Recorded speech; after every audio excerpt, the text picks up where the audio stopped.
Лондон BBC саламатсыздарбы. Эл аралык жана спорт жаңылыктары менен тааныштырып, Гүлнара Касманбетова.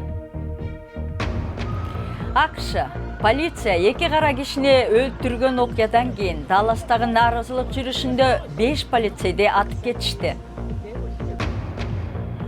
НАТО Балтика өлкөлөрүн жана Польшаны Россиядан коргоого кам көрүүдө. Россия болсо Европанын өзүн агрессиячыл деп сындады. Дөңгөлөгүн чемирилтип жатып, өзү да искусство чеберине айланган Аламан Чычкан. Америкада полиция эки кара кишини атып өлтүргөнүнө каршы Далласта чыккан нааразылык жүрүштөрү учурунда 5 полиция офицери атып өлтүрүлдү, 6-сы жаракат алды. Полиция жетекчиси буктурмада туруп офицерлерге ок аткан кеминде 2 снайпер болгон дейт. Анын айтымында 3 киши камакка алынды. Дагы бир шектүү адам полиция менен болгон атышууда октон өлдү.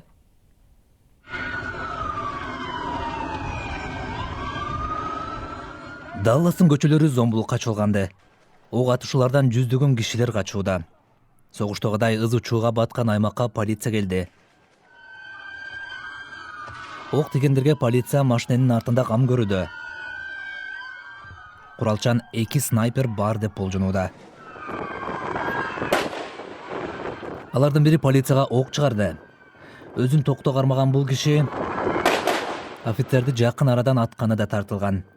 Полиция 2 шектүүнү кармады. Бирок ок атышуу басылган жок. Машина токтотуу жайында тирешүү бир нече саатка созулду.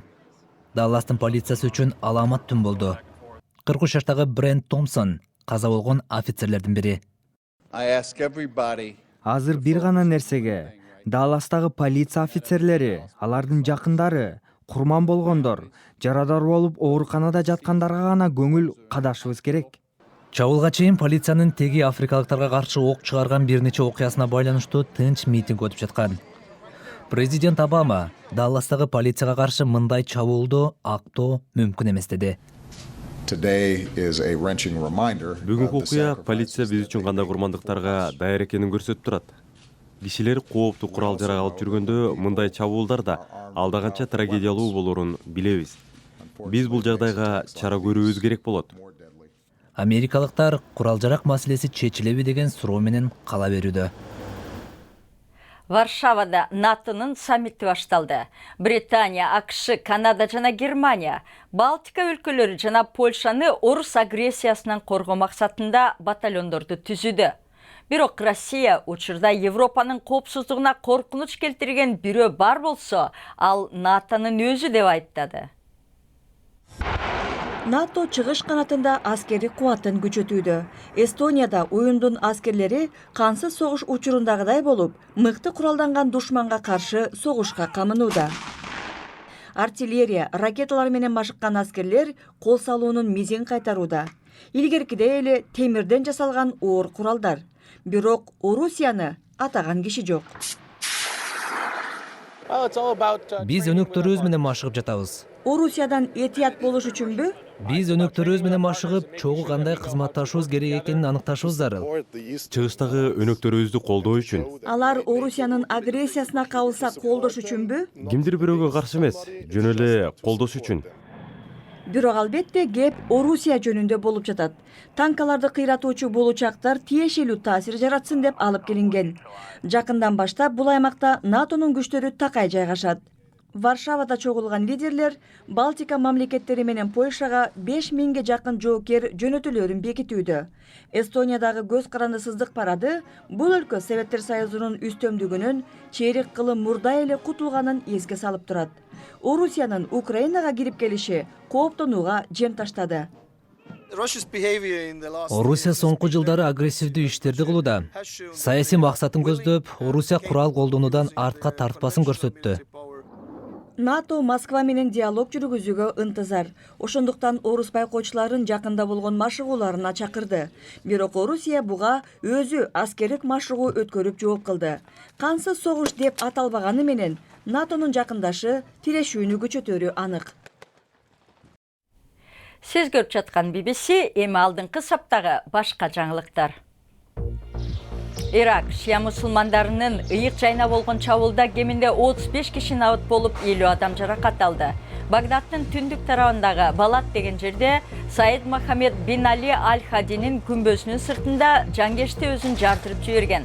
Андан соң бир нече куралчандар мавзолейге кирип барып, сыйынып отурган кишилерге ок аткан. Өздөрүн Ислам мамлекети деген топ чабуулду жүргүзгөнүн айтты. АКШ жана Түштүк Корея жогорку технологиялык ракетадан коргонуу системасын орнотууга макулдашты. Ал Түндүк Кореянын ракеталарын атып түшүрүүгө жарамдуу. Бул келишимге үстүбүздөгү жылы Түндүк Корея бир нече өзөктүк жана ракета сынактарын өткөргөнү түрткү болду. Кытай бул кадам аймактагы тең салмактуулукту бузат деп нааразылыгын билдирди. Испания Пампалонадагы Сан-Фермин фестивалында бука сүзүп 6 киши ооруканада. 6 мүнөткө созулган букалардын атактуу жарышына 1000ден ашын адам катышкан. Адатта мындай жарыш 2 эсе азыраак убакытта өткөрүлчү. Күбөлөрдүн айтымында кээ бир букалар бөлүнүп калып, алдында эмне турса ошого тап бере баштаган.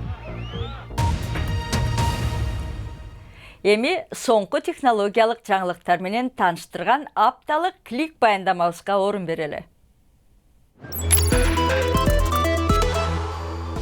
Мындай карасаң, бул борт жакшы эле көрүнөт. Бирок Америкада дээрлик 5,5 миллион гаджеттер заводко кайра жөнөтүлүүдө.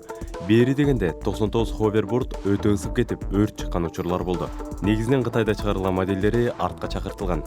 Алар ар кандай брендтер алдында сатылган эле. Үй шартында жашаган алама чыккан дөңгөлөгүн жөн эле айланта берет деп ойлойсузбу? Аларды сүрөт жаратуу үчүн пайдаланчу болушту. Алама чыккан кыймылга келтирген сүрөт тартуучу аппарат кадимкидей сүрөт тартат. Нил Мендоза компьютердин жардамы менен жаны тынбаган алама чыкканды сүрөт тарттырууда.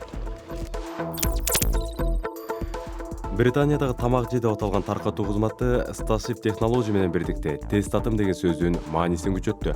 Алар Лондондо тамак аш буйрутма кылган кардарларга өз алдынча жүргөн роботтор менен жеткирип беришүүдө. Буларды албетте алыс аралыктан кишилер башкарып турат. Кембриджде жашаган инженер 4 жыл бою $52,000 жумшап, үйүндөгү бөлмөсүнө компьютерден процессорун колго жаза орноткон. Анда ал болгону Tetris деген оюнду гана ойной алат. Башында Джеймс Ньюман транзистор кандай иштейт болду экен деп кызыккан. Бирок берилип кетип 40,000 транзистор, 10,000 LED жарыгынан турган компьютер жасады. Эми спорт. Уимблдон турниринин жарым финалында эркектер таймашууда. Жекшемби күнкү финалга чыгуу үчүн Анди Мөррей жана Томас Берди күч сынашат. Бүгүн 3-чү сет Роджер Федерер канадалык Милош Раоничке 5 сетте утулуп финалга чыкпай калды.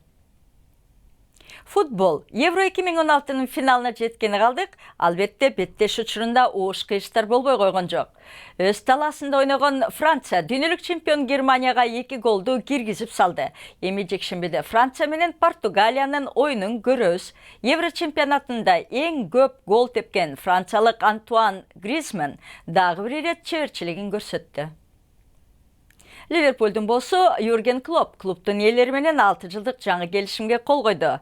Ливерпулга 2015 жылы октябрда кошулган Клоп ага узак мөөнөттүү контракт сунушталбаса, жоопкерсиздикке жатмак деди. Ала дегенде 2018 жылга чейин $19 миллион келишимге барган. Эми ал мөөнөт 2022 жылга чейин узартылды. Японияда жүзүмдүн шагын рекордтук баага $11,000 жакын акчага сатышты. Гольф тоунда болгон жүзүмдүн ар бир мөмөсү $360 турат экен. Японияда мөмөлөрдүн абдан кымбат түрлөрүн көп учурда адемдүү белек катары беришет. Бул кымбат жүзүмдүн даамы баасына жараша болду экен. Интернетибизге башпаңыз, дарегибиз bbc-kыргыз.com. Жаңылыктарды алып барган Гүлнара Касманбетова, дем алыш күнүңүздөр көңүлдүү өтсүн.